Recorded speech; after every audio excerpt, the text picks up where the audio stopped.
Hello, good evening, नमस्कार। कैसे आप सभी? उम्मीद करते हैं मस्त होंगे, स्वस्थ होंगे। तो एक बार फिर से स्वागत है आपका अपने इस परिवार में जिसका नाम है GK GS by Amit Pandey. खासा आज के विषय की जब बात की जाए तो आज जिस विषय के साथ यहाँ पे हम जुड़ने वाले हैं वो अपने आप में काफ़ी महत्वपूर्ण है। आप भी जानते हैं कि हिंदी विषय की कुछ एक महत्वपूर्ण प्रश्नों की यहाँ पे हम आपके साथ साझा करते हैं। उस प्रश्नों की व्याख्या देखते हुए एक एक मंतव्यों को आप सबके साथ क्रम में सजोते हुए उसके बारे में देखते हैं। तो चलेगा, आज के क्रम की शुरुआत यहीं से करते हैं इसी बिंदु के साथ कि सरस्वती महाभागे विद्या कमलोचने विद्या रूपी विशालाक्षी विद्या देही नमोस्तुते। माँ वाग्देवी का सानिध्य इस तरीके से प्राप्त हो ताकि नित्य ऊंचाइयों को आप लोग अचीव करें, यही सदैव से हमारा आपके प्रति मानना होता है। और इसी क्रम के साथ आज के क्लास की शुरुआत भी करते हैं। तो पहले प्रश्न के साथ आज के क्लास की शुरुआत करते हैं। पहला प्रश्न जो आपके सम्मुख है, कहा जा रहा है कि निम्नलिखित विकल्पों में से किस एक वाक्य में संख्यावाचक विशेषण का प्रयोग नहीं किया गया है? क्या लिखा है? संख्यावाचक विशेषण का प्रयोग नहीं किया गया है। तो कहाँ एक ऐसा शब्द है जहां पे संख्यावाचक के बारे में चर्चा नहीं है? ठीक है, तो संख्यावाचक की जब बात की जाए तो संख्यावाचक के बारे में कहाँ पे चर्चा नहीं मिलती है?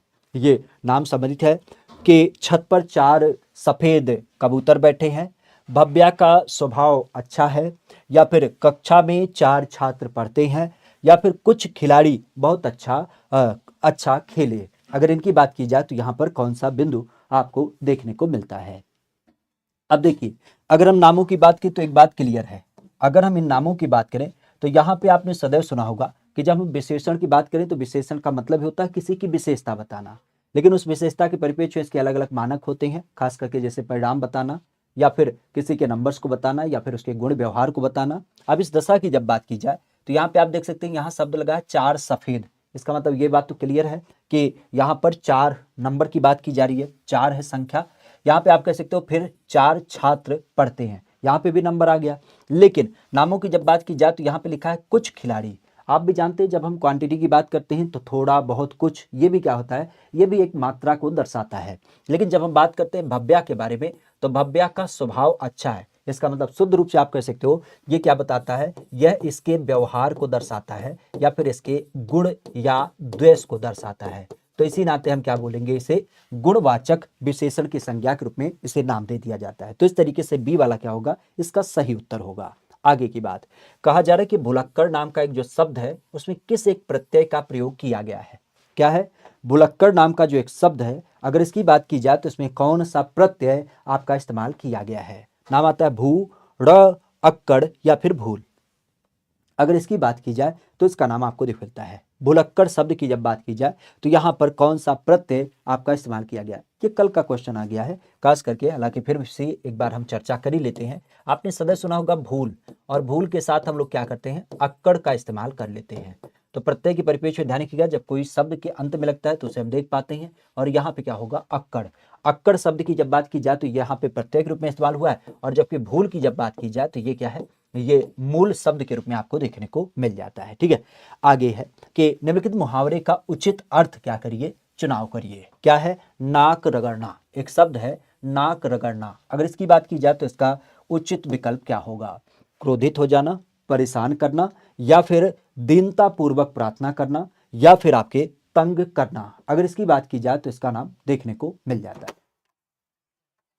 हमारे यहाँ पे खास करके जब हम नाम की बात करते हैं तो निम्नलिखित मुहावरे का उचित विकल्प आपको बताना है। खास अगर इसकी बात की जाए तो इसका सही जवाब किसके रूप में? हमारे उचित विकल्पों का सही आधार। अब देखिए, एक बात तो क्लियर है, नाक रगड़ने का जो मतलब होता है ना, वो होता है किसी से अपनी बात के लिए प्रार्थना करना, किसी से अपनी बात के लिए प्रार्थना करना। तो आप भी जानते हैं आप उससे लड़ाई झगड़ा नहीं करते हैं, बल्कि उसके सामने अनुनय विनय का आधार रखते हैं, अर्थात किसी व्यक्ति के साथ दीनता पूर्वक प्रार्थना करना। जैसे होता है कि मान लो कि कोई आपसे 100 रुपया ले रखा है, तो आपने कहा भैया हमारा पैसा दे दो, भैया हमारा पैसा दे दो। यही वाली बात, आप उससे लड़ झगड़ नहीं रहे, बल्कि उसके साथ दीनता पूर्वक अपना व्यवहार जता रहे, और उस दशा में कह सकते हो कि दीनता पूर्वक प्रार्थना करें कि आपकी बात को वो मान ले। इसी को हम नाक रगड़ना। ठीक है, बेसिक कहा जा रहा है कि एक उचित सार्थक शब्द का प्रयोग करिए कि नानी याद आएगी। क्या है? नानी याद आना। नानी याद आना की जब बात की जाए तो इसका मुख्य मंतव्य क्या होगा? यह होगा किसी से मिलने का मन करना, मुसीबत देख के घबरा जाना, या फिर छुप कर बैठ जाना, या फिर नानी को याद करना। खासा। नानी की जब बात की जाए तो इसका नाम प्रमुख रूप से देखने को मिल जाता है। जी बिल्कुल जतिन जी, परेशान मत होइए, ठीक है। क्वेश्चन का जो लेबल रहता है वो प्रीवियस पेपर के ही आधार पे रहता है, बाकी क्वेश्चन तो उन्हीं सबके आधार पे बनते हैं, ठीक है। चलिए यहाँ पर हम किसकी बात करें, यहाँ पे हम बात करें कि नानी याद आना। अब नानी याद आने का मतलब क्या होगा, सीधी सी बात, आप कह सकते हो कि नानी याद आना, नानी को याद करना, ये तो कोई लॉजिक ही नहीं है, क्योंकि आप भी जानते हैं, हमने पीछे ही बताया था कि जो लोकोक्ति होती है अगर उसकी बात की जाए तो वो क्या करती है, वो पूर्ण अर्थ प्रदान करती है, जबकि हमारे यहाँ पर जो मुहावरे होते हैं ना, वो क्या करते हैं, वह एक तरीके से कह सकते हो अपूर्ण अर्थ देते हैं या फिर अधूरा अर्थ देते हैं, या दो अर्थ ही होते हैं। क्यों, क्योंकि इसमें क्या होता है, इसमें एक अर्थ के माध्यम से दूसरी बात रखी जाती है। बहरहाल, तो नानी को याद करना ये तो सीधा होगा नहीं। किसी से मिलने का मन करना, ऐसी तो कोई बात नहीं है, मिलने के मन का कोई संदर्भ नहीं है। छुप के बैठ जाना, हिडन पॉलिसी, ये भी कोई मतलब नहीं है। सीधी सी बात, नानी याद कब आती है, जब आप किसी मुसीबत में फंसे होते हैं। आप भगवान को कब याद करते हैं, जब आप काफी या तो प्रसन्नचित होते हैं या फिर जब आप बहुत ज्यादा दुविधा में होते हैं, तभी आप क्या करते हैं, भगवान को याद करते हैं। तो मुसीबत को देख के घबरा जाना, ये आपके नानी याद आने के बराबर होता है, ठीक है। बेसिक अगर देखा जाए तो एक क्वेश्चन है कि रेखांकित शब्द का समूह क्या करिए, चयन करिए और उसके आधार पे सर्वाधिक उपयुक्त विकल्प का चुनाव करिए। जैसे मुसीबत का मारा वह किसी अन्य स्थान पे जा बसा, क्या हुआ, मुसीबत का मारा वह किसी अन्य और स्थान पे जा बसा, इसका मतलब होगा किसी और स्थान पर जा बसा। यहां पे देखा जाए तो क्या हो जाएगा, अत्र हो जाएगा, सर्वत्र हो जाएगा, तन होगा, या फिर आपका अन्यत्र हो जाएगा। अगर इसकी बात की जाए तो यह देखने को मिलता है। हमारे यहां पर खास करके रेखांकित शब्द के लिए उपयुक्त शब्द चुनाव करिए। नाम है कि मुसीबत का मारा, मुसीबत का मारा वह किसी अन्य स्थान पे जा बसा। अब यहां पे आप कह सकते हो अत्र का तो मतलब ही नहीं होगा, क्योंकि अत्र का कोई लॉजिक नहीं है। सर्वत्र का मतलब होता है जो हर जगह उपलब्ध है, मतलब कह सकते हो कि सारे लोकेशन में हर जगह जो व्यक्ति उपलब्ध है वह क्या कहा जाता है, वह सर्वत्र की संज्ञा दी जाती है। तन का मतलब एक तरीके से आप कह सकते हो बदन आपका हो जाता है या फिर शरीर हो जाता है, तो इससे तो कोई मतलब नहीं है। यहाँ पे जो होगा वो होगा अन्यत्र, क्योंकि आप भी जानते हैं अन्यत्र का मतलब होता है कि यहाँ नहीं दूसरी जगह। तो आप सीधे तौर पे कह सकते हो यहाँ नहीं दूसरी जगह की जब बात की जाए तो दूसरी जगह संदर्भ जो होता है वह किस परिप्रेक्ष्य, किसी और स्थान पे। तो मुसीबत का मारा वह यहाँ नहीं किसी दूसरी लोकेशन में जाके बसा है, ठीक है। कहा जाता है कि सभ्य व्यक्ति किसी का अपमान नहीं करते हैं, ठीक है। तो सभ्य व्यक्ति किसी का अपमान नहीं करते हैं। उपरोक्त शब्द में रेखांकित शब्द का विलोम चुनाव करिए। तो सभ्य, सभ्य व्यक्ति की जब बात की जाए तो सभ्य व्यक्ति का जो एक विलोम होगा वह क्या होगा, भद्र, शील, शालीन या फिर आपका असभ्य। यहां पर एक सही उत्तर हो जाएगा। नाम की जब बात की जाए तो यह नाम समझ होगा कि सभ्य व्यक्ति किसी का अपमान नहीं करते हैं। सामान्यतः आपने देखा होगा कि जब हम अलग अलग व्यक्तियों की बात करते हैं और व्यक्तियों के परिप्रेक्ष्य आप यहाँ नाम दे सकते हैं कि जैसे भद है, भद का तो कोई मतलब नहीं होता है। सील की जब बात की जाए तो सील का मतलब आपने सदैव सुना होगा, सील गंभीर की जब बात की जाती है, ठीक है। तो इस चीज को ध्यान रखिएगा। शालीन की जब बात की जाए तो शालीन का मतलब होता है एक तरीके से जो व्यक्ति क्या है, सभ्य है, जो व्यक्ति सभ्य है तो उसे हम शालीन भी कह देते हैं। और कई बार आपने देखा होगा कहा जाता है सीलवान पुरुष, गुणवान पुरुष, होता नहीं है, तो ये भी आपको दिख मिलता है। खास करके सीलवान या फिर गुणवान की संज्ञा भी दी जाती है, ठीक है। तो ये भी आपका इस्तेमाल किया जाता है किस परिप्रेक्ष्य में, जब किसी को सभ्य स्वभाव को बरसाना होता है। लेकिन यहाँ पे तो सभ्य के बारे में चर्चा नहीं की है, इसने कहा कि भैया हमें उसका विलोम शब्द चाहिए। तो विलोम शब्द की जब बात की जाए तो इसका मतलब क्या होगा, यहाँ पे हो जाएगा असभ्य। असभ्य का मतलब आप कह सकते हो कि जो क्या होता है, उदंड होता है। क्या होता है, उदंड की जब बात की जाए तो उदंड होता है, या फिर जो आपका असभ्य होता है, मतलब जो सभ्यता से पेश नहीं आता है, ठीक है। तो वह असभ्य होता है और इस परिप्रेक्ष्य सभ्य व्यक्ति का विलोम क्या होगा, असभ्य होगा। कहा जा रहा है कि निम्नलिखित में से कौन सा संबोधन कारक चिन्ह के रूप में जाना जाता है। संबोधन कारक चिन्ह की जब बात की जाए तो उसके रूप में इसका नाम लिया जाता है। पहली बात तो ये ध्यान रखिएगा, जब हम बात करते हैं हमारे यहाँ पर कारक चिन्हों के बारे में तो आपने सदैव सुना होगा इनकी संख्या कुल 7 होती है। बेसिक अगर देखा जाए तो इनके परिप्रेक्ष्य में संबोधन कारक का जो संबंध होता है वह देखने को मिलता है। संबोधन कारक, आज संबोधन कारक की जब बात की जाए तो इसका मतलब होता है किसी को बुलाना, और बुलाने के परिप्रेक्ष्य आपने दो शब्दों का इस्तेमाल सदैव देखा होगा। संबोधन के अंतर्गत क्या क्या होता है, तो एक शब्द होता है हे और एक शब्द होता है अरे। तो हे या फिर अरे शब्द की जब बात की जाए तो ये संबोधन कार्यों में आपके इस्तेमाल किए जाते हैं। खासा अगर देखा जाए तो इसका नाम समझ हो जाता है किसके रूप में, अरे। अरे शब्द की जब बात की जाए तो अरे क्या हो जाता है, यहाँ पे आपको देख मिलता है। जबकि ने की जब बात की जाए तो ने किसके लिए है, ये कर्ता के लिए होता है, जैसे राम ने, राम ने। और इसी तरीके से की जब बात की जाए तो से का संदर्भ किससे होता है, तो आपने अधिकरण के बारे में सुना होगा। अधिकरण कारक की जब बात की जाए जैसे हथौड़ी से या कुल्हाड़ी से, तो उस तरीके से इसका नाम देख मिलता है। बहरहाल कहा जा रहा है कि युद्ध की इच्छा रखने वाला, अगर इसकी बात की जाए तो उसको हम क्या नाम देते हैं, युवराज कहलाता है। तो उपरोक्त वाक्य में रेखांकित पद पर आने वाला सही शब्द का चुनाव करिए। राजनीतिज्ञ कहा जाता है, या फिर आप कह सकते हैं कि या वर के रूप में जाना जाता है, या फिर आपके यशस्वी के रूप में जाना जाता है, या फिर युजुष्ट के रूप में नाम दिया जाता है। तो अगर कोई व्यक्ति युद्ध की इच्छा रखे है तो उसे हम क्या नाम देते हैं।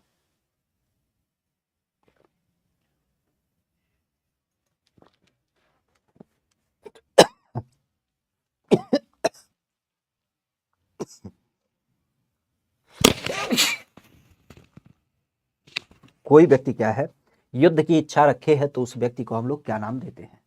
खास अगर देखा जाए तो इसका संबंध होता है हमारे यहाँ पर, खास क्या करता है, कोई व्यक्ति जो युद्ध की इच्छा रखता है। तो राजनीतिज्ञ तो होगा नहीं, क्योंकि सीधी सी बात, जो राजनीति के बारे में इच्छा रखता है वो राजनीतिज्ञ होगा। अगर यहाँ पे देखा जाए तो यशस्वी, यशस्वी का मतलब एक तरीके से जो बलवान होता है। यायावर मतलब एक तरीके से कह सकते हो जो एक जगह नहीं, चारों तरफ घूमता टहलता रहता है।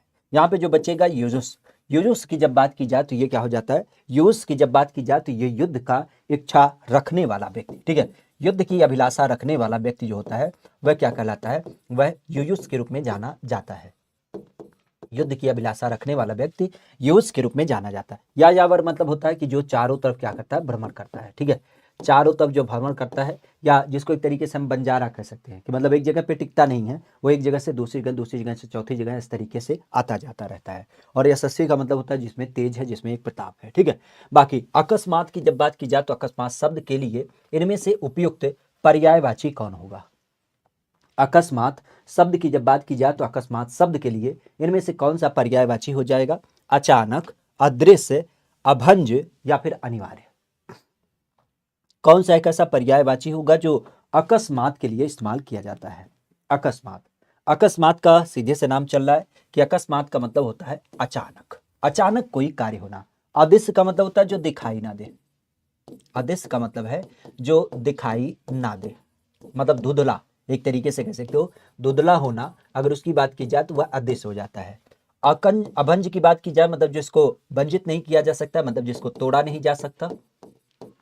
और अनिवार्य की जब बात की जाए मतलब इसे करना ही है, इसको करना ही है, मतलब इसको हम ताड़ नहीं सकते हैं, इसको हटा नहीं सकते हैं, तो करना ही है अगर इसकी बात की जाए तो ये अनिवार्य हो जाता है।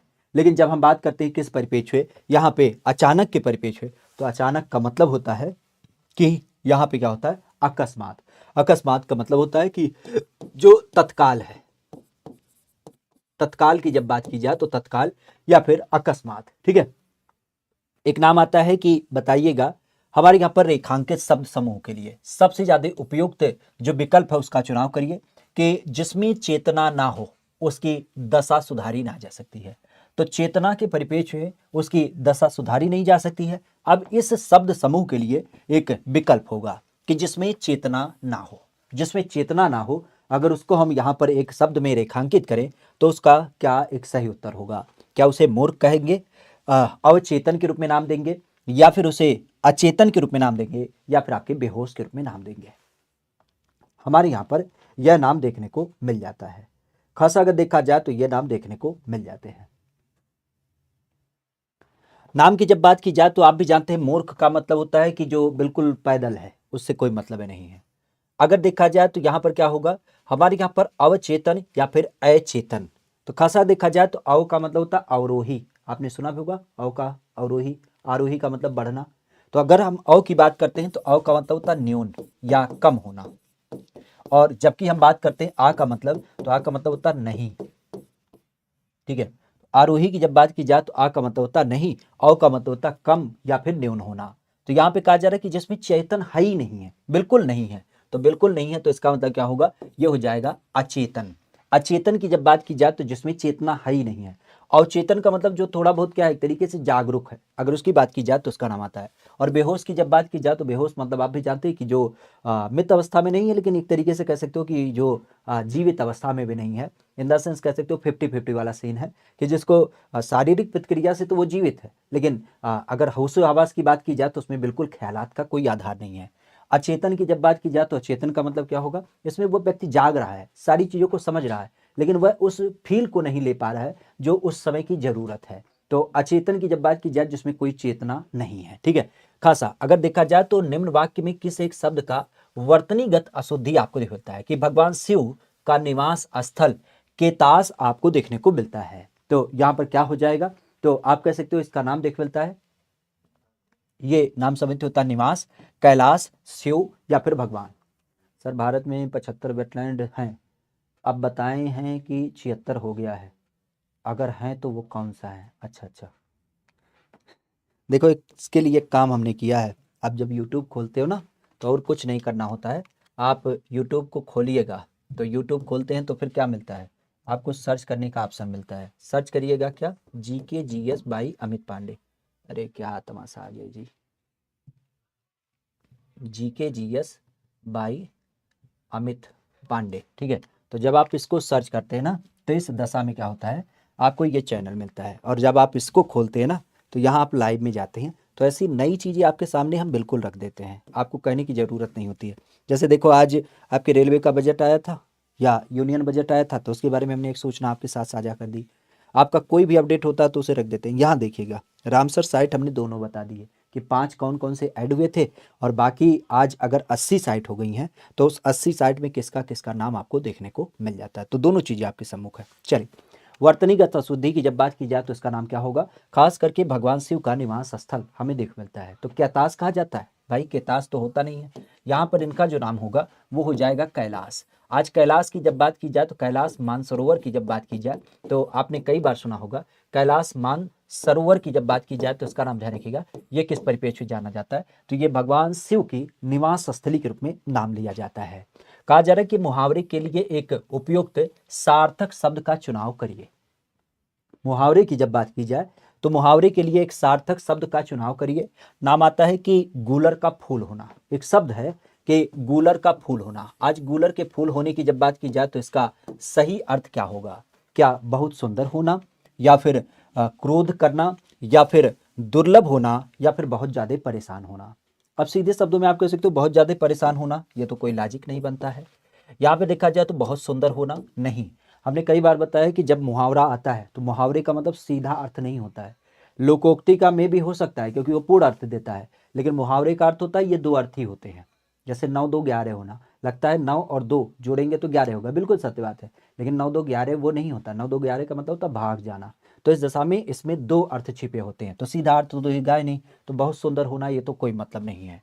क्रोध करना, गुस्सा करना, ऐसा तो फूल से कोई लॉजिक नहीं है। यहाँ पे होता है दुर्लभ होना। एक्चुअली गूलर नाम की जो एक प्रजाति होती है वो बहुत रेयर मिलती है। जैसे आपने कई बार सुना होगा ईद के चांद होना, ईद के चांद होना मतलब बहुत कम दिखाई पड़ना।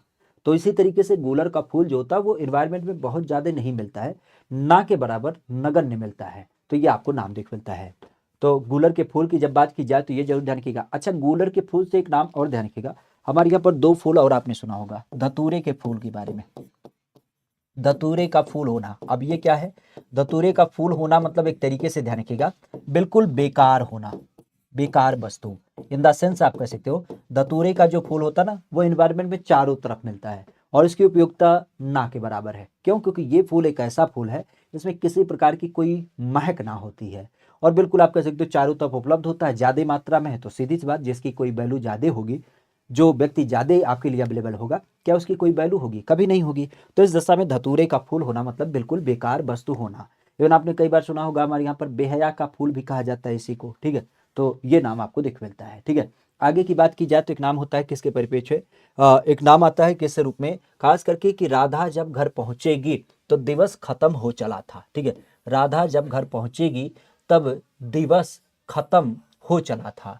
अब इस वाक्य प्रयुक्त में दिवस की जब बात की जाए तो दिवस शब्द का विलोम शब्द नहीं है।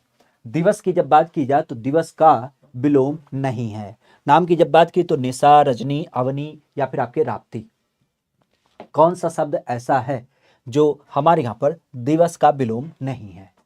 अब दिवस के विलोम की जब बात की जाए तो दिन का विलोम क्या होगा, सीधे शब्दों में रात्रि। अर्थात यहाँ पे आपको रात्रि के पर्यायवाची के बारे में बताना है कि रात्रि का पर्यायवाची कौन कौन सा शब्द इसमें से है और कौन सा नहीं है। नाम की जब बात की जाए तो आप कह सकते हो रात का पर्यायवाची रात्रि तो होगा ही होगा। रजनी की जब बात की जाए तो रजनी भी होगा। निशा की जब बात की जाए तो ये भी होगा। अवनी नहीं होगा, क्योंकि अवनी के बारे में आपने सदा सुना होगा, ये पृथ्वी की पर्यायवाची है। पृथ्वी या जिसको हम क्या बोलते हैं धरा, या जिसको हम क्या बोलते हैं भू, या फिर जिसको हम वसुधा के रूप में भी नाम देते हैं। तो अगर हम पृथ्वी की बात कीजिए तो पृथ्वी की पर्यायवाची अवनी होती है, ना कि आपकी रात होती है। तो इसने कहा कि रात की पर्यायवाची नहीं है। तो इस दशा में रात्रि, रजनी, निशा ये सब इसके पर्यायवाची हैं। अवनी नहीं होगा, क्योंकि अवनी का पर्यायवाची पृथ्वी से समित होता है। गंगा घर के परिप्रेक्ष्य आप कह सकते हो, कहा जा रहा है कि घर में गंगा बहाना। इस मुहावरे की जब बात की जाए तो इसका सही अर्थ क्या होगा, घर में गंगा बहाना। अगर इसकी बात की जाए तो इसका सही अर्थ क्या होगा, खासा रोज गंगा स्नान करना, घर में सभी सुविधाएं होना, धार्मिक प्रवृत्ति का होना, या फिर निश्चल व्यक्ति होना। खासा अगर देखा जाए तो घर में गंगा बहाना। अगर इसकी बात की जाए तो इसका मुख्य संदर्भ हमें देखने को मिलता है घर में गंगा होना। अब इस नाम की जब बात की जाए तो इसे किस परिपेक्ष में देख पाते हैं, तो घर में गंगा होना मतलब ध्यान रखिएगा, सीधे शब्द में कोई एक ऐसा व्यक्ति है जो क्या करता है, घर में गंगा बहाता है। गंगा बहाना मतलब एक तरीके से खुले हाथ पैसे खर्च करना, लग्जीरियस लाइफ जीना। तो इसका मतलब क्या होगा कि उसके घरों में क्या है, सारी सुविधाएं उपलब्ध हैं। मतलब ऐसा नहीं है कि वो कंजूस है, कृपण टाइप का व्यक्ति नहीं है, बल्कि उसने क्या किया, अपने घर में सारी सुविधाएं बना रखी हैं। तो खुले हाथ से पैसा इसने क्या किया, खर्च किया है। ठीक है, आगे की बात की जाए कि रमेश को जब उत्तर नहीं मिला तो वह दूसरी तरफ चला गया। इस वाक्य में प्रयुक्त जो ये उत्तर शब्द है, अगर इस उत्तर शब्द की बात कीजिए तो उत्तर शब्द का अर्थ किस एक परिप्रेक्ष्य हमें दिख मिलता है। नाम आता है अतीत के रूप में, पिछला के रूप में, उत्तर दिशा के रूप में, या फिर आपके जवाब के रूप में। तो ये जो उत्तर है, रमेश को जब उत्तर नहीं मिला तो वह दूसरी तरफ चला गया। अब इस दशा की जब बात की जाए तो इस दशा में हम इसको किस एक नाम से प्रयोग कर पाते हैं कि रमेश को जब उत्तर नहीं मिला तो उसे हम किस एक दिशा में देख पाते हैं। क्या अतीत में, अतीत का मतलब होता है पीछे चला जाना। ठीक है, अतीत का मतलब होता है पीछे चला जाना या अपने पास्ट में चला जाना। ठीक है, बाकी पिछला की जब बात की जाए तो अगला पिछला का मतलब आप कह सकते हो कि जहां पे थे उससे पीछे चले जाना। ठीक है, फिर से एक बार, जवाब और उत्तर दिशा। उत्तर दिशा आप भी जानते हैं, उत्तर और दक्षिण का विकल्प हो जाता है, और जवाब का मतलब होता है कोई प्रश्न। तो सीधे शब्दों में जब आप किसी व्यक्ति से आप प्रश्न करते हैं तो आपकी अपेक्षा होती है कि आपसे क्या हो, वह उत्तर दे। तो यहाँ पे कहा जा रहा है कि रमेश को जब उत्तर नहीं मिला, शायद उसने कोई प्रश्न पूछा था, तो जब उसे उसका उत्तर नहीं मिला तो वह क्या हो गया, वह अपनी जगह से दूसरी जगह चला गया। सीधी सी बात है, आप किसी व्यक्ति से कोई काम पूछते हैं और कह सकते हो कि अगर वहाँ पे उसका संदर्भ नहीं पूरा होता है तो उस दशा में क्या करेगा, वो दूसरे व्यक्ति से अपने कार्य को कराएगा। तो उस दशा में क्या होता है, जवाब। जवाब की जब बात की जाए तो ये इसका सही उत्तर होगा। अपना गुस्सा काबू में करो, शांत रहो। निम्न में से कौन सा विकल्प उपरोक्त वाक्य में प्रयुक्त है? ये जो शांत शब्द है, इस शांत शब्द में विलोम के रूप में नहीं दिया गया है। तो शांत की जब बात की जाए तो शांत का विलोम नहीं है। स्थिर, उत्तेजित, उदिन, या फिर आपका अशांत। तो इसका सही जवाब क्या होगा? अगर इसकी बात की जाए तो कहा जा रहा है कि ये जो शांत नाम का एक शब्द है, अगर इस शांत नाम के शब्द की बात की जाए तो इसका विलोम नहीं देखने को मिलता है। खास अगर देखा जाए तो शांत का विलोम कौन सा होगा, तो सीधे शब्दों में आप कह सकते हो शांत का विलोम कौन सा नहीं होगा। शांत की जब बात की जाए तो शांत के परिपेक्ष आप कह सकते हो, शांत के परिपेक्ष में क्या होगा, शांत का जो विलोम है वो क्या है, अशांत होगा। ये तो बिल्कुल सत्य बात है। शांत का ही जो विलोम होगा वो क्या होगा, उदिन हो जाएगा। शांत का ही जो विलोम है वो आपके उत्तेजित हो जाएगा। लेकिन स्थिर की जब बात की जाए तो स्थिर का मतलब ही है शांत है, वो क्या है, वो अस्थाई है। तो यहां पर ये क्या होगा, ये इसका विलोम नहीं है, बल्कि ये क्या हो जाएगा, ये इसका पर्यायवाची हो जाएगा। तो यह इसका पर्यायवाची के रूप में जाना जाता है जब हम शांत की बात करें। तो शांत का पर्यायवाची क्या होगा, खास करके स्थिर हो जाएगा। बाकी उत्तेजित, उद्दीन, अशांत, ये सब क्या होते हैं, ये इसके विलोम हो जाते हैं। कहा जा रहा है कि निम्नलिखित वाक्य में से रेखांकित खंड के स्थान पे प्रयुक्त होने वाले सबसे उपयुक्त विकल्प का चुनाव करिए। जैसे विनय के पुस्तक पढ़ी, तो यहां पर के शब्द जो है अगर इसकी बात की जाए तो इसका नाम देखने को मिल जाता है। विनय के पुस्तक पढ़ी, तो विनय ने पुस्तक पढ़ी, विनय से पुस्तक पढ़ी, विनय की पुस्तक पढ़ी, या फिर विनय में पुस्तक पढ़ी। अब इसकी जब बात की जाए तो इसका सही उत्तर क्या होगा, तो अगर देखा जाए तो यहां पर एक सही उत्तर देखने को मिल जाता है। तो सीधे शब्दों में आप कह सकते हो विनय के पुस्तक पढ़ने की जगह पर विनय ने पुस्तक पढ़ी, क्योंकि आप भी जानते हैं यहाँ पे क्या है, यहाँ पे कर्ता कारक के रूप में आपको दिख मिलता है, और वाक्य जो है वो किसमें है, वो कृतवाच्य के रूप में दिख मिलता है। और कृतवाच्य की संकल्पना में जब हम कारक चिन्ह की जब बात करते हैं तो यहाँ पर क्या हो जाता है, यहाँ पर आपका चिन्ह ने या फिर पर आपका लग जाता है। तो विनय ने पुस्तक पढ़ी, ये आपका इसका सही जवाब होगा। एक नाम आता है कि निम्नलिखित वाक्य में से अग्रज की जब बात की जाए तो अग्रज का सही विलोम क्या होगा। नाम आता है मोहन मेरा ही अनुज है, मोहन मेरा अपना अनुज्य है, मोहन मेरा अनुज है, या फिर माह मेरा अनुज है। हमने शायद कल इसके बारे में चर्चा भी किया था, खास करके जब हम जय शब्द की बात करें तो जय का मतलब होता है जन्म लेने वाला, जन्म लेने वाला। सामान्य रूप से आप भी जानते हैं कि जब हम बात करते हैं किसके रूप में, जलज, तो जलज का मतलब होता है जल, जल का मतलब होता है पानी। तो सीधे शब्दों में पानी में जन्म लेने वाला उसे क्या बोला जाता है, उसे हम लोग कमल का नाम देते हैं। ठीक है, तो कमल हमारे यहाँ पर जो होता है पानी में जन्म लेने वाला नाम दिया जाता है। अब इस तर्ज पे अगर देखा जाए तो इसी तर्ज पर हमने बोला है अग्रज, अग्रज, अग्रज का मतलब होता है, जा का मतलब होता है जन्म लेने वाला, जन्म लेने वाला, और फिर क्या हो जाता है, अग्र का मतलब होता है आगे, अग्र का मतलब होता है आगे, मतलब हमसे पहले। तो कोई व्यक्ति अगर हमसे पहले या फिर हमसे आगे जन्म लेता है तो वो क्या हो जाता है, वो हमारा एक तरीके से बड़ा भाई। तो ये क्या हो जाता है, ये हमारा अग्रज होता है। सेम इसी पैटर्न पे अगर देखा जाए तो हमारे यहाँ पर क्या होता है, आपने सुना होगा अनुज, अनुज, जय का मतलब होगा जन्म लेने वाला, और अनु मतलब होता पीछे, पीछे या फिर पास्ट। तो खास अगर देखा जाए तो पीछे जन्म लेने वाला अर्थात आपका छोटा भाई। तो छोटे भाई की जब बात की जाए तो ये क्या होगा, ये आपका अनुज हो जाएगा। तो अनुज छोटा भाई और अग्रज आपका बड़ा भाई। तो यहाँ पे कहा जा रहा है कि अग्रज का सही विलोम शब्द का उपयोग हुआ है।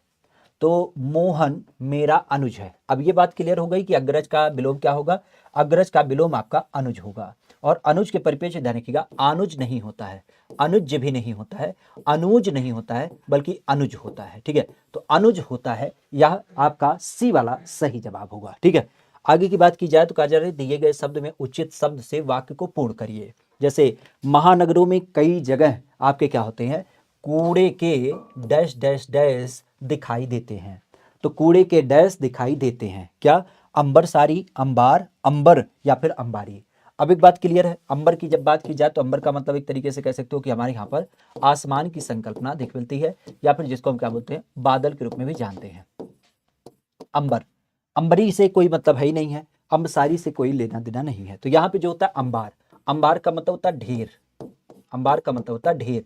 तो अक्सर आपने देखा होगा कि बड़े बड़े शहरों में क्या होता है, कूड़े के ढेर लगे होते हैं, जिसको हम क्या बोलते हैं, अंबार के रूप में नाम देते हैं। एक नाम है कि वह चश्मा भूल गया। अब उपरोक्त वाक्य में रेखांकित जो शब्द है उसके स्थान पर उचित शब्द क्या होगा। क्या कहा जा रहा है कि वह चश्मा भूल गया। अब चश्मा भूल गया तो उसके परिपेक्ष में यहाँ रेखांकित जो शब्द है उसमें क्या एक नाम आपका हो जाएगा। कहा जा रहा है किसका, क्या, कुछ, अपना। तो यहाँ पर क्या इस्तेमाल किया जाए, देखिए ऐसे शब्द जो होते हैं ना फिलिंग ब्लैंक्स वाले, तो उसमें कुछ नहीं करना होता है, एक एक शब्दों को उठा के भर ली जाया करिए। इतना तो समय होता ही है और इतनी तो समझ हमारे अंदर होती है कि कौन सा शब्द पढ़ने में अच्छा लग रहा है और कौन सा पढ़ने में अच्छा नहीं। ऐसा भी नहीं है, मतलब उसकी बनावट पता चल जाती है। तो जैसे अगर हम एक एक वाक्य को ले कि वह किसका भूल गया, कोई मतलब होगा, वह किसका भूल गया, वह क्या चश्मा भूल गया, मतलब नहीं बनेगा। वह कुछ चश्मा भूल गया, कभी नहीं बनेगा। वह अपना चश्मा भूल गया, सीधी सी बात है, अपना चश्मा भूल गया। तो यहाँ पे जो बन जाता है वो क्या होता है, अपना। तो वह अपना चश्मा भूल गया, ये क्या होगा, इसका सही उत्तर होगा। रेखांकित शब्द समूह के लिए खास करके सबसे उपयुक्त विकल्प का चुनाव करिए। मतलब आप कह सकते हो कई सारे शब्द दिए हुए हैं आपके ग्रुप में और उन शब्दों के लिए क्या करना है, एक शब्द आपको चुनना है। दिया है कि आज दोपहर के बाद मैं व्यस्त हूं। आज दोपहर के बाद मैं व्यस्त हूं, तो आपने सदैव सुना होगा हमारे यहाँ पर जो भोर का समय होता है, अगर उसकी बात की जाए तो भोर समय को हम लोग क्या कहते हैं, भोर समय को हम लोग सुबह के रूप में जानते हैं। ठीक है। और इसी तरीके से अगर देखा जाए तो सायंकाल का जो समय होता है वह क्या कहा जाता है, वह आप कह सकते हो संध्या बोला जाता है। और इसी तरीके से रात्रि की जो बेला होती है वह क्या होती है, रात्रि बेला की जब बात की जाए तो वो हमारे यहाँ पर रात के रूप में जानी जाती है। ये तो आपके समय काल होते हैं। और यहीं पर अगर देखा जाए तो आपने सदैव देखा होगा कि जब दोपहर से पहले की बात होती है, दोपहर से पहले और सुबह के बाद, तो उसे हम क्या बोलते हैं, उसे हम पूर्वाह्न के रूप में नाम देते हैं, पूर्वाह्न। ठीक है। लेकिन जब दोपहर के बाद की बात आती है तो दोपहर के बाद और खास करके सायंकाल से पहले, तो उसे हम क्या बोलते हैं, अपराह्न के रूप में नाम देते हैं। ठीक है। तो यह आपको देख मिलता है। एएम पीएम के रूप में आपने सदैव नाम सुना होगा। ठीक है। एएम पीएम की जब बात की जाए तो इसके रूप में आपने नाम सुन रखा होगा। तो अगर देखा जाए तो यहाँ पे शायद गड़बड़ है क्या, दोपहर से पहले पूर्वाह्न बोला जाता है, अपराह्न बाद में। ठीक तो है। ठीक है। दोपहर के पहले पूर्वाह्न, दोपहर के बाद अपराह्न। ठीक है। क्योंकि अप का मतलब होता है बाद में और पूर्व का मतलब होता है पहले। ठीक है। तो यहाँ पे अगर देखा जाए तो यहाँ पे क्या हो जाएगा, तो यहाँ पर चूंकि उसने पूछा दोपहर के बाद, तो दोपहर के बाद क्या हो जाएगा, अपराह्न हो जाएगा, अर्थात जिसको हम क्या बोलते हैं, पीएम। ठीक है। तो पीएम की जब बात की जाए तो ये क्या होगा, अपराह्न के रूप में जाना जाता है। ठीक है। बाकी अगर देखा जाए तो ग्रामवास, ग्रामवास की जब बात की जाए तो ग्रामवास डैश डैश डैश, अर्थात उपरोक्त वाक्य में रिक्त स्थान के लिए एक उपयुक्त विकल्प निम्नलिखित में से क्या होगा। अगर हम बात करें तो ग्रामवास के परिप्रेक्ष्य में उपयुक्त में से विकल्प क्या हो जाएगा। नाम होता है कि से अभिप्राय होता है कि ग्राम के लिए वास करना, से अभिप्राय होता है ग्राम द्वारा वास करना, से अभिप्राय होता है ग्राम से वास करना, से अभिप्राय होता है ग्राम व वास करना। अब भर के देख लीजिए क्या कहा जा रहा है, ग्रामवास से अभिप्राय है ग्राम के लिए वास करना, कभी नहीं गांव के लिए कौन वास करता है भाई, रहना तो उसका होता है। से अभिप्राय होता है कि ग्राम के द्वारा वास करना, ग्राम के द्वारा कौन वास करता है, कभी नहीं। से अभिप्राय है ग्राम से वास करना, ग्राम से वास करना मतलब ये क्या लॉजिक होता है, सीधे शब्दों में इसका अभिप्राय होता है कि ग्राम में वास करना, अर्थात उस गांव में हम क्या करते हैं, निवास करते हैं। तो ग्रामवास की जब बात की जाए तो ग्रामवास के परिप्रेक्ष्य ग्राम में निवास करना या फिर ग्राम में वास करना, ये इसका सही हो जाएगा। राधा गौड़वर्ण की एक सुंदर महिला थी। उपरोक्त प्रयुक्त वर्ण में खास करके ये जो वर्ण शब्द इस्तेमाल किया गया है वह निम्नलिखित में से किस एक अर्थ को यहां पे दर्शाता है। राधा की जब बात की जाए तो राधा गौर वर्ण की सुंदर महिला थी। अब एक बात क्लियर हो गई, आपने सुना गौर, गौर का मतलब होता है एक तरीके से गोरा। ठीक है। आपने सदैव सुना होगा राधा रानी को गौर वर्ण कहा जाता है, जबकि यहीं पर अगर देखा जाए तो आपने कृष्ण को सुना होगा, कृष्ण को क्या बोला जाता है, कृष्ण को श्याम इसी कारण से बोला जाता है क्योंकि वो क्या थे, वह काले कलर के थे। तो मुख्य रूप से अगर देखा जाए तो गोरा यहाँ पे कलर की बात चली है, तो यहां से क्या हो जाता है, गौर वर्ण, वर्ण की मतलब आप कह सकते हो कि वर्ण की जो संकल्पना होती है वह यहाँ पे क्या दर्शाती है, वह यहाँ पे रंग को दर्शाती है, ना कि उसके रूपरेखा को। ठीक है। तो गौर वर्ण की जब बात की जाए तो ये क्या होता है, ये उसके रंग को दर्शाता है कि गोरा है या फिर काला है। ठीक है। आगे की बात की जाए तो कहा जा रहा है कि राजनीतियों और राजदूतों के माध्यम से जो नीति संबंधी कला वाक्यांश इस्तेमाल किया जाता है, इनमें से उसके लिए जो एक उपयुक्त शब्द है वह क्या नाम दिया जाता है। हमारे यहाँ पे आपने अक्सर देखा होगा कि जो बड़े बड़े राजनेता वगैरह होते हैं या जो राजनीतिज्ञ होते हैं जब आपस में मिलते हैं ना, तो आपस में मिलते हैं तो उस एक विशेष पहलू को हम किस नाम से जानते हैं, राजनीति कहते हैं, कूटनीति कहते हैं, गृह नीति कहते हैं, अर्थनीति। अब देखिए अलग अलग नामों से पता चला। अर्थनीति मतलब जहां पे अर्थव्यवस्था की बात हो, ठीक है, अर्थव्यवस्था के लिए अर्थनीति। गृह नीति मतलब कहां पे, जहां पे घरेलू समस्याओं की बात हो, ठीक है, घरेलू समस्याएं। राजनीति मतलब जहां पे क्या हो, राज्य व्यवस्था की बात हो। लेकिन इन्होंने क्या किया, इन्होंने संबंधों को व्यवस्थित करने की बात की, दो देशों के बीच में संबंधों की बात की, और इसीलिए आपने सुना भी होगा कूटनीति के परिप्रेक्ष्य में। अक्सर पुरानी मूवी वगैरह में आपने देखा होगा, इवन लोगों के माध्यम से सुना होगा कि ये कूटनीति का प्रयोग करते हैं ताकि आपके ऊपर अपना संबंध स्थापित कर पाए। ठीक है। बहरहाल साहित्य अनुरागी, साहित्य अनुरागी की जब बात की जाए तो इस परिप्रेक्ष्य में रिक्त स्थान पे कौन सा एक विकल्प आपका प्रयोग किया जाएगा? साहित्य अनुरागी से तात्पर्य है साहित्य प्रेमी, साहित्य अनुरागी से तात्पर्य है साहित्य प्रेमी, साहित्य अनुरागी से प्रेमी तात्पर्य है साहित्य, साहित्य अनुरागी से प्रेमी तात्पर्य है प्रेमी साहित्य। तो इसका सही जवाब क्या होगा? साहित्य अनुरागी की जब बात की जाए तो इसका तात्पर्य हमें देख मिलता है। तो देखिए, साहित्य अनुरागी से तात्पर्य है साहित्य प्रेमी, साहित्य से साहित्य प्रेमी तात्पर्य है नहीं, साहित्य अनुरागी का प्रेमी तात्पर्य साहित्य है, साहित्य अनुरागी का तात्पर्य प्रेमी साहित्य है, बिल्कुल नहीं। साहित्य अनुरागी से तात्पर्य है साहित्य प्रेमी, अर्थात जो व्यक्ति क्या करता है, साहित्य में ज्यादा अपने एक तरीके से प्रेम रखता है, अर्थात कह सकते हो जिसे साहित्य अच्छी लगती है, वह हमारे यहाँ पर क्या होता है, साहित्य अनुरागी माना जाता है, जिसकी एक रुचि है साहित्य वगैरह के परिप्रेक्ष्य है। तो कह सकते हो साहित्य अनुरागी से तात्पर्य होता है साहित्य प्रेमी, जिसको साहित्य अच्छा लगता है, उसको हम इस परिप्रेक्ष्य में देख पाते हैं। जिसका खंडन ना हो सके, अगर इसकी बात की जाए तो इसके लिए एक उचित शब्द हमें देख मिलता है। जिसका खंडन ना हो सके उसके लिए हम लोग क्या शब्द इस्तेमाल करते हैं? समूल, खंडनीय, खंडित, अखंडित। देखिए, अब एक बात क्लियर है, समूल का मतलब होता है कुल, कुल कुल मतलब आप कह सकते हो जैसे इतना है तो ये पूरा कुल, या फिर आप कह सकते हो पूरा, ठीक है। समूल, जैसे कई बार बोला जाता है आपका समूल विनाश हम कर देंगे, मतलब जड़ सहित विनाश कर देंगे, ठीक है। खंडनीय, खंडनीय मतलब पता ही चल रहा है कि इसको क्या किया जाता है, खंडित किया जा सकता है, मतलब छोटे छोटे टुकड़ों में तोड़ा जा सकता है। खंडित मतलब क्या है, वो ऑलरेडी अपने आप में खंडित है। तो बच्चा कौन? अखंडनीय, अर्थात जिसको किसी भी प्रकार से तोड़ा नहीं जा सकता, खंडन नहीं किया जा सकता। तो खंडन ना किया जा सके उसे क्या कहते हैं? अखंडनीय नाम देते हैं, ठीक है। आगे की बात की जाए तो कहा जा रहा है कि गर्मियों में गर्म हवा चलती है। अब उपरोक्त रेखांकित शब्द में एक उचित पर्यायवाची शब्द का चुनाव करिए कि गर्मियों में खास करके गर्म हवा चलती है। अब इसको नाम दिया जाता है किस परिप्रेक्ष्य में? सर, वासव, गजराज या फिर बयार। तो यहाँ पे पर्यायवाची के बारे में बताना है, यहाँ पे पर्यायवाची के रूप में आपको बताना है। देखिए, सर से तो एक बात पता चल रही है, सर मतलब होता सिर, सिर हमारा जो सिर होता है यह इस परिप्रेक्ष्य आपको देखने को मिल जाता है। गजराज की जब बात की जाए तो गजराज आप भी जानते ही, एक तो हम हाथी को भी कह सकते हैं और कई बार आपको इंद्र को भी कह सकते हैं। बासव की जब बात की जाए तो ये भी आपके इंद्र को ही कहा जाता है। तो बचा कौन? बयार। अक्सर आपने गांव देश में देखा होगा, लोग कहते हैं ना बयार बह रही है, गर्म हवा चल रही है, लू चल रही है। तो इसको हम इस परिप्रेक्ष्य देख पाते हैं, ठीक है। कहा जा रहा है कि जिसके सभी दांत झड़ चुके हैं उसके लिए एक शब्द क्या होगा? जिसके सभी दांत झड़ चुके हैं उसको हम क्या नाम देंगे? पोपला, खच्चाट, बूढ़ा या फिर खोखला। खास अगर देखा जाए तो इसके लिए क्या एक शब्द इस्तेमाल किया जाएगा? जिसके सभी दांत गिर चुके हैं, जिसके सभी दांत गिर चुके हैं तो उसे क्या नाम दिया जाएगा? बूढ़ा, खोखला, खच्चाट या फिर पोपला।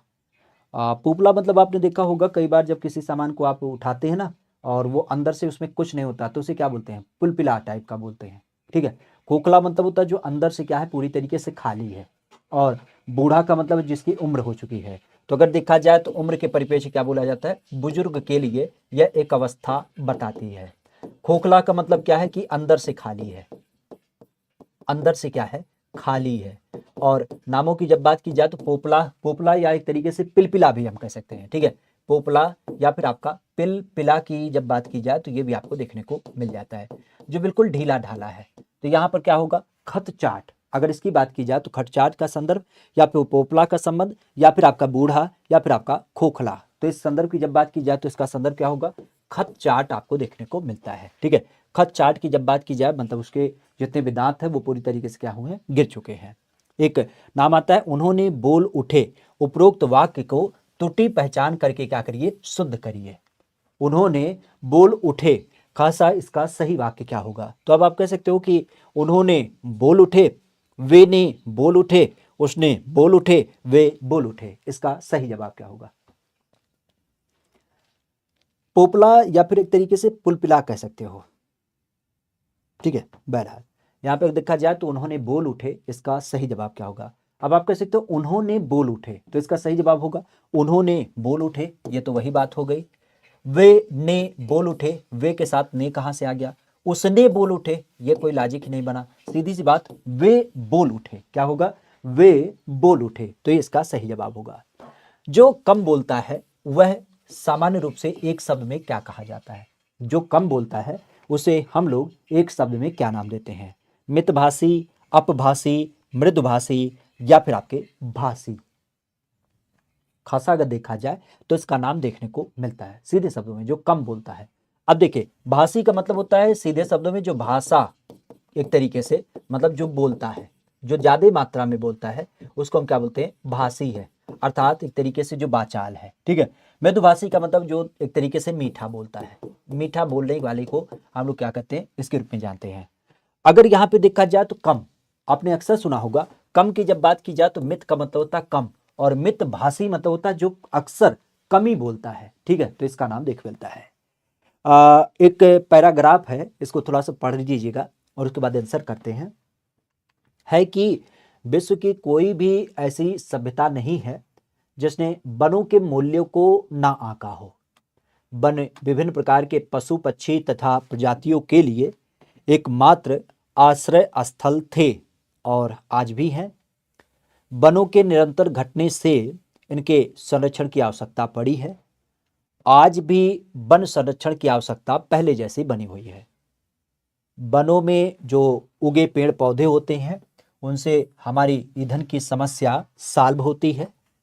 इनसे हम इमारत, फर्नीचर आदि चीजें बनाते हैं। वनों में कई प्रकार की लकड़ी मिलती है, इवन आप कह सकते हो इससे हम कागज बनाते हैं। इनसे कच्ची सामग्री भी मिलती है, परंतु इन्हें काटने के साथ ही साथ इनका संरक्षण भी आवश्यक है।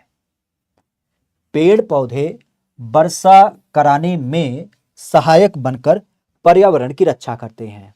वहीं इनमें कार्बन डाइऑक्साइड जैसी विषैली गैस को भी सोखने की क्षमता होती है, जिससे हवा में गैसों का संतुलन बना होता है, ठीक है।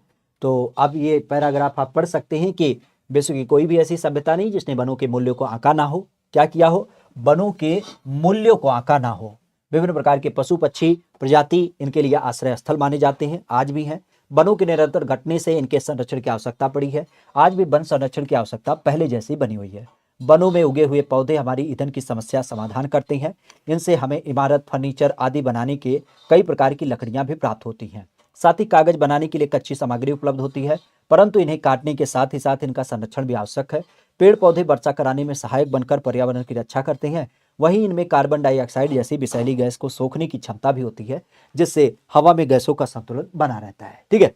आगे की जब बात की जाए तो कहते हैं कि ऐसा करके वे हमारी पृथ्वी को सुरक्षित रखते हैं। पर्यावरण की सुरक्षा के साथ ही साथ ये हमारे लिए सिंचाई और जो पेयजल की समस्या है उसका भी समाधान वनों के माध्यम से हो सकता है।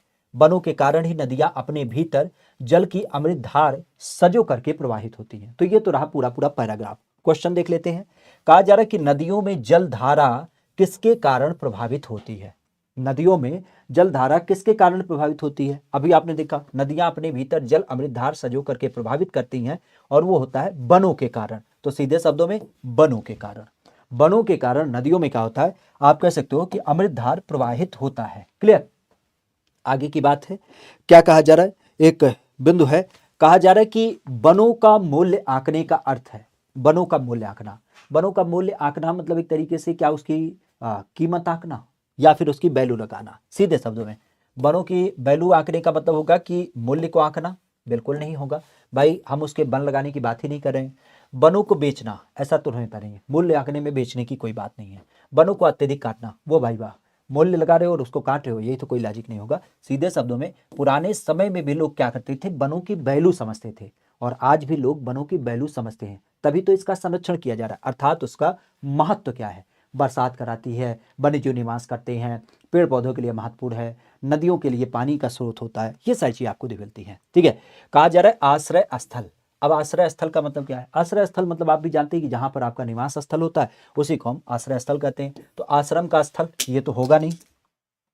आश्रम के स्थल की जब बात की जाए तो ये तो इसका कोई जवाब नहीं है। भोजन का स्थल ये भी कोई मतलब नहीं है। घूमने का स्थल ये भी कोई स्थल नहीं है। रहने का स्थल, जहां पे आपका निवास स्थल होता है, उसको हम इसके रूप में जानते हैं, ठीक है। आगे की बात की जाए तो एक नाम आता है कि वन पर्यावरण के परिप्रेक्ष्य कैसे उसकी रक्षा करते हैं। वन पर्यावरण के रूप में कैसे उसकी रक्षा करते हैं। तेज हवा चला के, ऐसा कोई लॉजिक नहीं है। तेज हवा चला के ये रक्षा नहीं करते। छाया देके, नहीं छाया देंगे तो रक्षा नहीं होगी, ये कोई लॉजिक नहीं होता। लकड़ी देके, लकड़ी तो एक संसाधन है। ये पर्यावरण की रक्षा कैसे करते हैं? तो पर्यावरण में आप भी जानते हैं, वर्षा करा के। क्योंकि जब ये वर्षा कराते हैं ना, तो इसकी दशा से आर्द्रता होती है, नमी होती है, और फिर हम देखते हैं कि नए पौधे क्या होते हैं, ग्रो करते हैं। इवन आप कह सकते हो कि हम लोग भी खासा इस पौधे के ग्रोथ होने के बाद जो फल वगैरह निकलते हैं तो उन्हीं का सेवन करके जीवित रहते हैं। तो शुद्ध रूप से वन हमारे पर्यावरण की रक्षा वर्षा करा के ये क्या करते हैं, हमारे लिए एक तरीके से सुरक्षित माहौल उपलब्ध कराते हैं। वनों के संरक्षण से क्या अभिप्राय है? अगर हम वनों के संरक्षण की बात करें तो इसका मतलब क्या होता है? वनों का संरक्षण, वनों को बचाना, वनों को साफ करना, वनों को फैलना, या फिर वनों को काटना। वनों को संरक्षित भी कर रहे हैं और वनों को काट रहे हैं, कोई लॉजिक बनता है? वनों को संरक्षित करना अर्थात वनों को फैलाना, ये तो कोई लॉजिक नहीं होगा। वनों को साफ करना, ये भी कोई लॉजिक नहीं बनता है। वनों को बचाना, सीधी सी बात, आज अगर आप संरक्षित करना चाहते हैं किसी को, तो उस दशा में आपको क्या करना होगा, उसको बचाना पड़ेगा। ठीक है, तो ये कुछ एक महत्वपूर्ण प्रश्नों के एक पैटर्न सेट रहे। उम्मीद करते हैं कि आपको पसंद आया होगा। बाकी अगर आप इस चैनल पे पहली बार जुड़े थे तो इस चैनल को भी लाइक शेयर सब्सक्राइब कर लीजिएगा। और रही बात इस क्लास के पीडीएफ की, तो क्लास का पीडीएफ वगैरह भी क्या करते हैं, हम आपके साथ साझा कर देते हैं। तो वहाँ से आप इस पीडीएफ वगैरह को भी डाउनलोड कर लीजिएगा, ताकि रोज की तरीके से आपको इसका पूरा एक आधार मिल जाए। और बाकी हम बार बार कहते हैं कि ये चैनल सर्च करते हुए आप लोग क्या करेगा, इसे ज्वाइन भी कर लीजिएगा, क्योंकि आपकी ही परीक्षाओं के लिए विशेष तैयारी कराते हुए खास इस पूरे चैनल की शुरुआत की गई है, जहाँ पे विभिन्न मंतव्यों को आधारित करते हुए अलग अलग टॉपिक को कवर करते हुए हम यहाँ पे आपके साथ क्या करते हैं, जुड़ते रहते हैं। और कोई भी नई सूचना होती है तो उसको भी पहले चरण में आपके साथ क्या करते हैं, साझा करते हैं। इवन आप कह सकते हो कोई अपडेट होता है तो उसको भी आपके साथ रखने की पूरी कोशिश होती है। ठीक है, तो इस सेशन में आप लोग जुड़े, आप सबका बहुत बहुत आभार, बहुत बहुत धन्यवाद। अब एक काम जरूर करिएगा कि इस सेशन को लाइक करते हुए अपने दोस्तों मित्रों के पास साझा भी कर दीजिएगा। ठीक है, चलिए तो फिर आज के विषय बिंदु को हम यहीं विराम देते हैं और मिलते हैं फिर आपसे अगले सेशन में, खास करके कल के सेशन में। Thank you, all the best.